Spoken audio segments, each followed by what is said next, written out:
Hello students, आज ceramic raw material का मेरा फर्स्ट लेक्चर है। इस लेक्चर में हम लोग सिरामिक के हिस्ट्री तथा उसके उपयोगों के बारे में चर्चा करेंगे। आप लोगों ने प्रीवियस सेमेस्टर में कुछ सिरामिक रॉ मटेरियल्स के बारे में सुना होगा। इसकी भी चर्चा हम लोग आगे के लेक्चर में विस्तार से करेंगे।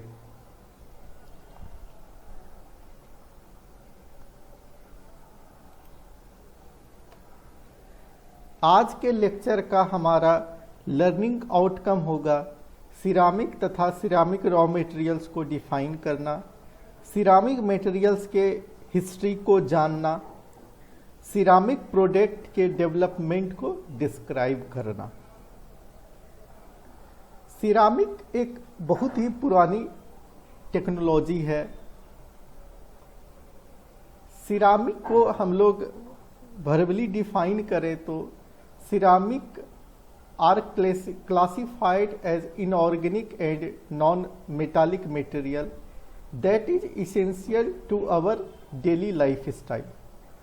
तो सिरामिक एक इनऑर्गेनिक तथा नॉन मेटालिक मटेरियल है जिसका की उपयोग या जिस के प्रोडक्ट का उपयोग हम लोग अपने डेली लाइफ स्टाइल में करते हैं। दूसरे शब्दों में कहें तो ceramic is a inorganic and non-metallic based technology with a number of industrial and domestic products such as refractory, cement, crockeries and glass etc। Ceramic एक इनऑर्गेनिक तथा नॉन मेटालिक बेस्ड टेक्नोलॉजी है जिसका बहुत सारा प्रोडक्ट होता है। इनमें से refractory, cement, crockery ware, glass आदि हैं। सिरामिक हमारे चारों ओर है।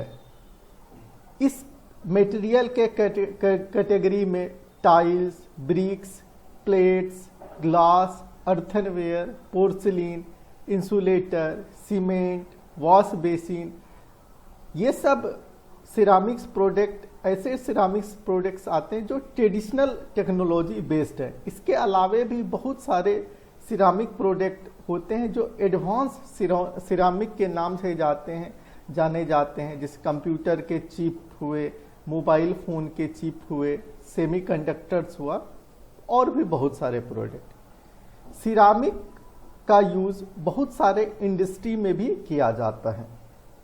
इसकी चर्चा हम लोग आगे एक एक करके प्रोडक्ट के बारे में जानेंगे। क्या होता है अर्थनवेयर, पोर्सिलीन वेयर, इंसुलेटर, आगे के लेक्चर्स में। सिरामिक की हिस्ट्री के बारे में बात करें तो आर्कोलॉजिस्ट जो है सिरामिक ह्यूमन मेड सिरामिक को लगभग 24,000 BC पहले मिला है आर्कोलॉजिस्ट को।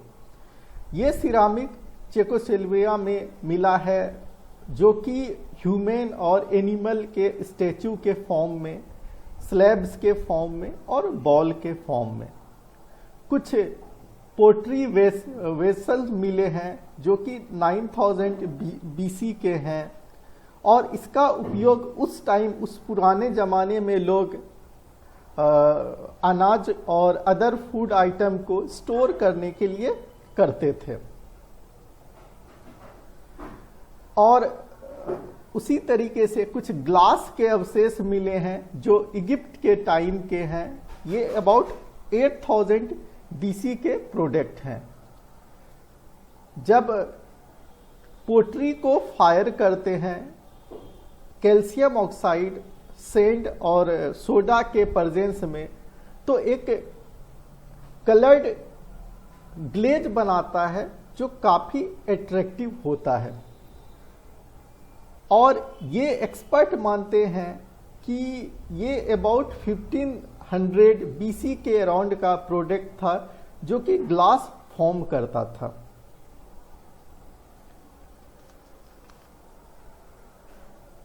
तो आगे इसके हम लोग देखते हैं कि जो ये प्रोडक्ट है काफ़ी एंशिएंट टाइम का टेक्नोलॉजी है और ये टेक्नोलॉजी दिन प्रतिदिन बढ़ते जा रहा है। और हमारे ह्यूमन मैनकाइंड के डेवलपमेंट में काफ़ी रोल निभा रहा है. Since these ancient time the technology and application of ceramics has steadily increased, we often take for granted the major role that ceramics have played in the progress of humankind. Okay. जो traditional technology हैं काफ़ी ज़्यादा develop हुए, जो traditional product थे वो काफ़ी ज़्यादा डेवलप हुए और ह्यूमन के सिविलाइजेशन में ये काफ़ी ज़्यादा हेल्पफुल रहा है. जितनी भी आजकल हम लोग प्रोडक्ट देखते हैं उसमें कहीं ना कहीं सिरामिक का उपयोग किया गया है. हम लोग अपने घर को देखते हैं, इसे ये सीमेंट से बना होता है, ब्रिक से बना होता है, ग्लास लगा होता है, टाइल्स लगा होता है, ग्रेनाइट लगा होता है. ये सारे जो हैं सिरामिक के मटेरियल्स के प्रोडक्ट हैं. बिना सिरामिक ये सब पॉसिबल नहीं था. जो ऊपर डिस्कस किया गया है सब ट्रेडिशनल सिरामिक के पार्ट्स हैं. आजकल जो है एडवांस सिरामिक भी काफ़ी पॉपुलर हो रहा है. ऑटोमोबाइल्स के स्पार्क्स प्लग, जो रेस कार में इंजन के काफ़ी सारे पार्ट्स जो हैं वो सिरामिक मटेरियल्स के बने होते हैं. पहले ये रेस कार का इंजन या काफ़ी सारा पार्ट्स स्टील का बना होता था. स्टील के साथ एक प्रॉब्लम था कि ये एक सर्टेन टेम्परेचर तक ही इसका यूज कर सकते थे. इसका एक टेम्परेचर लिमिटेशंस होता था कि अबाउट 1000 या 1200 डिग्री सेंटीग्रेड तक इसको यूज कर सकते हैं, इसके अबव इसका यूज नहीं कर सकते. तो ये हमारे पास स्टील इंजन का उपयोग करने में लिमिटेशंस था. लेकिन जब इसका ट्रांसफॉर्मेशन सिरामिक इंजन के साथ हुआ तो इसकी टेम्परेचर इफिशिएंसी काफ़ी बढ़ गई, जिससे कि हम लोग स्पीड को काफ़ी ज़्यादा अचीव कर पाए.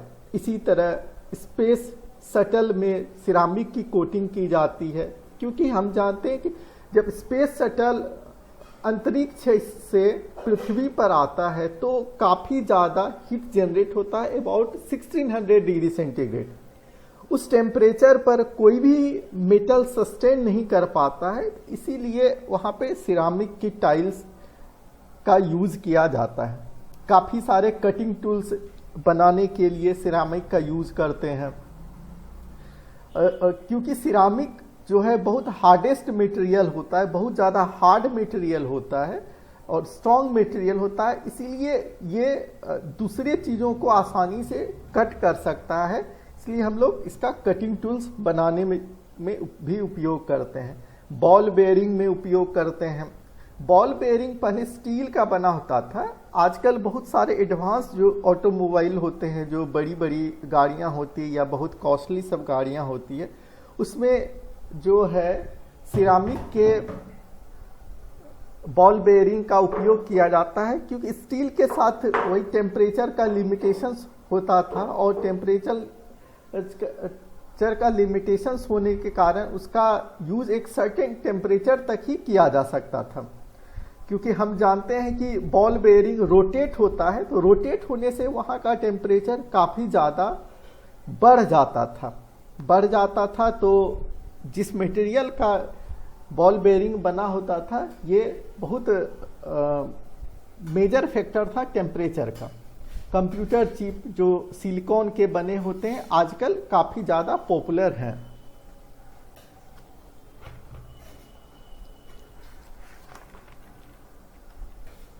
ये कुछ ट्रेडिशनल सिरामिक के प्रोडक्ट हैं जिसका कि यूज करते थे लोग फूड को या ग्रेन्स को स्टोर करने में, अपने रूम्स को डेकोरेट करने में. कुछ ग्लेज किया हुआ प्रोडक्ट है.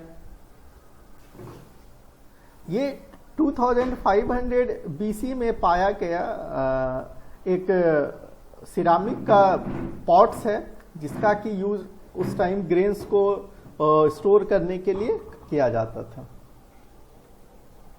ये किचन वेयर प्रोडक्ट है जिसका कि यूज़ हम लोग आज के दिनों में अपने किचन में करते हैं, अपने डाइनिंग टेबल पे करते हैं, खाना खाने के लिए, चाय पीने के लिए किया जाता है. ये बॉल बेयरिंग है। अभी हम लोग थोड़े देर पहले बॉल बेयरिंग के बारे में डिस्कस किए, जो कि काफ़ी कॉस्टली सब जो भी ऑटोमोबाइल आती है उसमें ये बॉल बेयरिंग का यूज़ किया जाता है।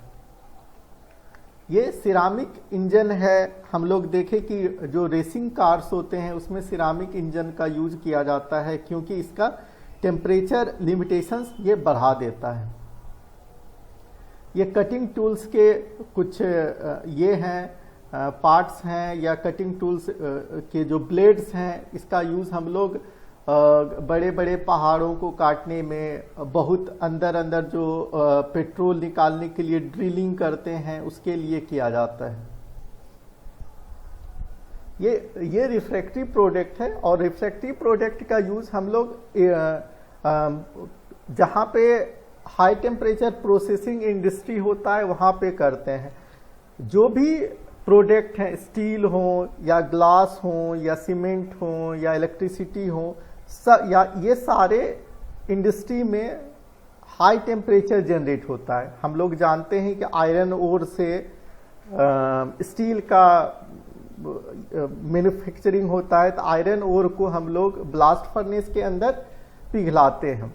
तो ब्लास्ट फर्नेस को हम मेटल से नहीं बना सकते हैं, तो ब्लास्ट फर्नेस के अंदर रिफ्रैक्ट्री की लाइनिंग करनी पड़ती है, अदरवाइज वो वहाँ का टेम्परेचर इतना ज़्यादा होता है कि कोई भी मेटल सस्टेन नहीं कर पाएगा।